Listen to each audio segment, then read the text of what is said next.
اور اگر ہم نکلے ہیں تو ہم اس لیے نکلے ہیں کہ اس جمہوریت نے ہمیں جو طاقت دی ہے ہم اسے وہ حاصل کرنا چاہتے ہیں.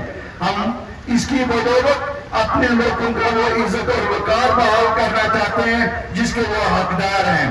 آپ کو شاید 2 قدم زیادہ آگے آنا پڑے گا. کیوں؟ ہم لوگوں کے دل بجے زخمی ہو چکے ہیں.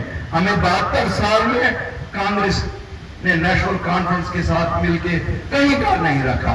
انہوں نے ایسی سازشیں کی، ہماری جسم کے 2 حصے کیے. کیا یہ سچ نہیں ہے کہ پنچ کے 2 حصے اگر ہوئے، ایک پار ایک آر؟ یہ نیشنل کانفرنس نے کانگریس کے ساتھ مل کے کیا. اوڑی کے 2 حصے کیے.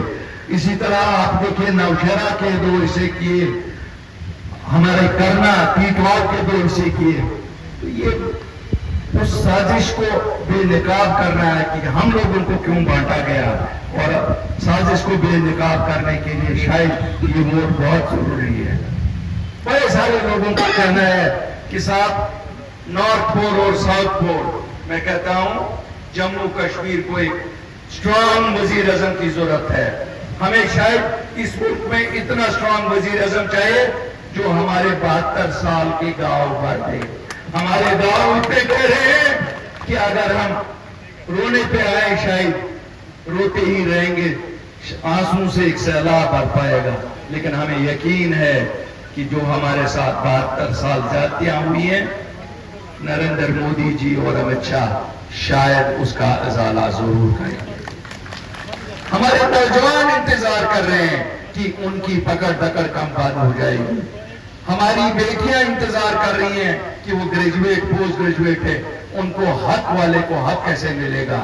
ہم اس دن کا انتظار کر رہے ہیں جس دن نوکریاں یہاں بکیں گی نہیں. ہم اس دن کا انتظار کر رہے ہیں جس دن ہماری بیسک جمہوریت واپس ہو. ہم اپنے لوگوں کو الیکٹ کریں اور ان کی سرکار یہاں بنے تاکہ وہ لوگوں کی خدمت کرے. وزیر اعظم صاحب، بیوروکریٹ کتنا ہی اچھا ہو، بیوروکریٹ ہے اور اس کا نظریہ قانون کے دائرے میں اتنا ہی ہوتا ہے جتنا وہ دیکھتا ہے اس کی کرسی کب تک سیف ہے. یہ آپ کو معلوم ہے، آپ عوامی نمائندے ہیں. لوگوں کے لیے کام اس دائرے سے باہر نکل کے کرنا پڑتا ہے. اگر اس دائرے میں الیکٹڈ ریپرزینٹیٹیوز بھی رہیں تو ہم لوگوں کی کیا خدمت کر سکتے ہیں. مجھے معلوم ہے آپ کے دل دھڑک رہے ہیں ہمارے لوگوں کے لیے، لیکن میں بھی آپ کو بتاؤں کہ ہم بھی تیار ہیں. آپ نے دیکھا ہے 5 سال سے اگر جموں کشمیر کے لوگوں نے امن کا راستہ پکڑا ہے، انہیں یہ معلوم ہے امن سے ہمیں فائدہ ہے. شاید نئی دلی کو فائدہ نہیں ہے جتنا فائدہ جموں کشمیر کے واسی کو ہے، جموں کشمیر کے بچوں کو ہے، جموں کشمیر کی معیشت کو ہے. ان کو وقار کہا جاتا ہے جب ان کو کرسی سے نکالتے ہیں.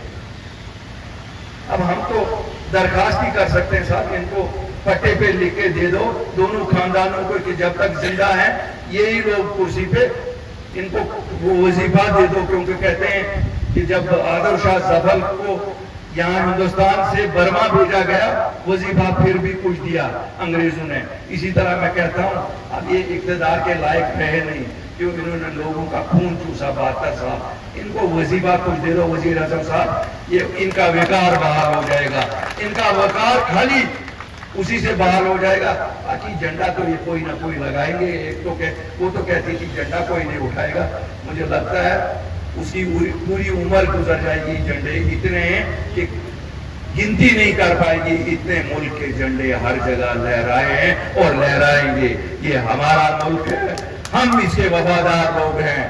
اور کسی کو اگر شک ہے وہ ہم سے قربانی سیکھیے. ہم لوگ سینے پہ گولی لیتے ہیں جو باہر سے آتی ہے، ہمارے لوگ شہید ہو جاتے ہیں، ہمارے لوگ قربانی دیتے ہیں. چاہے وہ پنچ کا ہے، راجوری کا ہے، اوڑی کا ہے، نوشہرہ کا ہے، آرس پورہ کا ہے، کیرن کا ہے، گریز کا ہے. ہمیں کیا بتائے گا کوئی کہ قربانی کسے کہتے ہیں. مجھے کوئی بمبئی میں بیٹھ کے یہ نہیں کہہ سکتا ہے.